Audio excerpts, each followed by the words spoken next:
Imagine this. You wake up one morning reaching for your phone. You tap the screen. Notifications should be pouring in, but nothing. You swipe down. No signal. Wi-Fi isn't working. Maybe the router needs a reset. You stumble into the living room. Same thing. Laptop, offline. TV, offline. It's not just your home. Step outside. Neighbors are confused. No one can connect. Within minutes, whispers start. Is your internet down too? Then the radio confirms the unthinkable. The entire global internet has disappeared.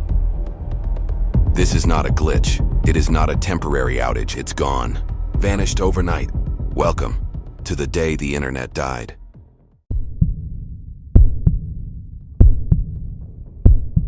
At first, denial takes over.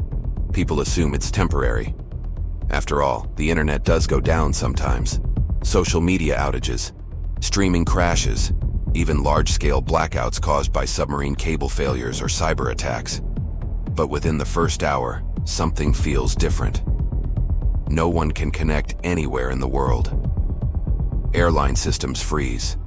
Flights waiting on clearance stay grounded. Banks lock up. Credit card payments decline. News channels have no live feeds. The internet isn't just a luxury anymore. It's the bloodstream of civilization. And within the first 60 minutes, humanity feels its pulse stop. Panic begins to bloom. Phones still make calls, but only on networks not dependent on digital routing. Texting works in patches, but the apps we depend on, WhatsApp, Messenger, Gmail, YouTube, Netflix, Uber, even GPS navigation, are lifeless icons on glowing screens. Workplaces halt instantly. Remote work, cloud servers, online communication, gone. Factories using just-in-time supply systems stop production. Stock markets collapse. Global trade grinds to a halt. The world's economy loses trillions within hours, not days. And then comes the first terrifying realization. No internet also means no information. Where do you get your news? How do you know what's happening outside your city? Rumors spread faster than facts. Fear begins to take shape. By the end of the first week, society begins to crack. Supermarkets run low on food.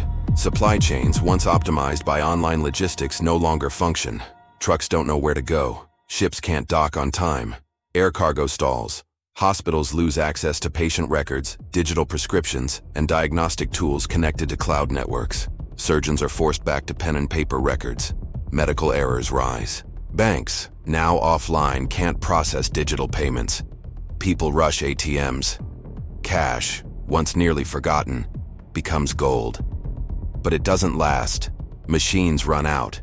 Panic buying surges. Governments scramble. Some impose martial law to control chaos. Others shut down cities entirely, fearing riots. Within 1 week, humanity feels like it's been shoved back 50 years. 1 month. Civilization is unrecognizable. Without the internet, global supply chains collapse permanently. Fresh produce no longer moves seamlessly between continents. Pharmacies run out of critical drugs. Air travel is nearly impossible. Modern planes rely on internet-based communication systems. International borders choke with stranded travelers. Energy grids falter. Smart systems managing electricity and water no longer function properly. Some regions go dark, others ration supplies. Workplaces shut down. Millions are unemployed. Offices that once thrived on email and video calls are silent. Factories depending on global orders stand empty. Social unrest spreads. Without reliable news, conspiracy theories flourish. Some people believe it's a government cover-up. Others whisper about aliens. Religious movements claim prophecy. And for the first time in modern history, billions of humans are forced to live locally, cut off from the rest of the world. In 6 months, the dust settles into a new world order. Governments create emergency communication systems. Old technologies, shortwave radio, landlines, physical newspapers, return. Cities print local bulletins to spread news. Ham radio operators become vital communication hubs. cash economies dominate. Some regions revert to barter systems. Precious metals gain new value. Education falters. Universities once thriving on online research face collapse. Students rely on outdated textbooks. Science slows to a crawl. And yet, humanity adapts. Local networks emerge. Private intranets not connected globally, but useful within cities. Engineers experiment with mesh networks, satellites, even offline blockchain ledgers. But make no mistake, the old world, with instant video calls across oceans, with knowledge in your pocket, with global markets spinning in milliseconds, is gone. This isn't just a thought experiment. Experts know the internet is vulnerable. A solar storm like the 1859 Carrington event could fry satellites and power grids.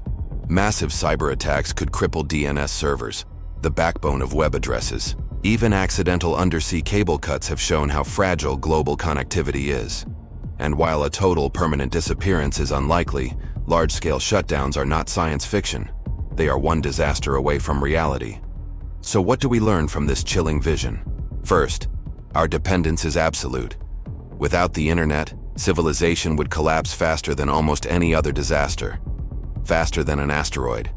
Faster than a plague. Second, resilience is possible.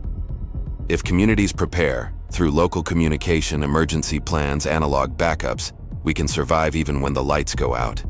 And finally, the internet is not guaranteed. We treat it like air, free, invisible, always there. But it's a fragile invention, one we must protect, because without it, we are vulnerable. Imagine again. Tomorrow morning, you reach for your phone. It lights up. This time, it works. The world hums with invisible signals again. Billions of lives connected in milliseconds. But maybe now, you'll pause and realize how fragile this web really is. This has been Beyond What If, and this is what happens if the internet disappeared overnight.